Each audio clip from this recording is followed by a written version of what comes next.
सांत्वन भेटीसाठी एका उसाच्या रसाच्या दुकानात गेले होते. तेव्हा त्या ताईला विचारलं की ताई म्हणजे काय घेणार ताई, कोका कोला घेणार, कामको घेणार? तर म्हणजे बाई मी काय असं पीत नाही, मला देता आलं तर उसाचा रस दे. मग मी तिला गप्पा मारता मारता म्हणले की कुठलं पेय जास्त खपतं?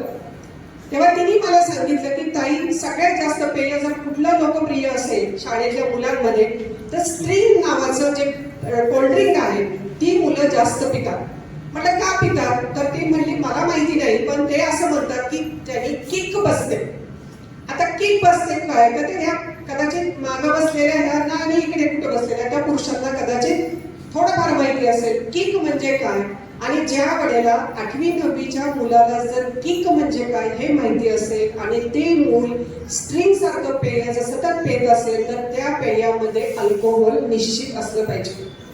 आणि जेव्हा या अल्कोहोलची सवय त्या मुलाला लागते, तो मुलगा कॉलेजमध्ये जातो, त्यावेळेला ती किक त्याला पुरेशी होत नाही आणि मग तो दारू प्यायला लागतो.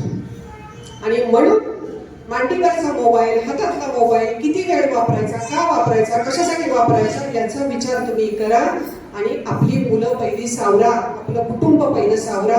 एवढीच विनंती मला. माझं शारदा नगरकर सारखी संस्था 35 वर्ष आम्ही शिक्षणामध्ये काम करतोय आणि हे काम करताना फक्त शारदा नगरनीच मागता घेतला नाही की तुमच्या मुली शिकवायच्या आणि तुमच्या मुलींना शहाणं बनवायचं, सगळे संस्कार द्यायचे. संस्कार खरं घरामध्ये मिळाले पाहिजे. आई वडील आजी आजोबा यांच्याकडनं मुलांना संस्कार मिळाले पाहिजे.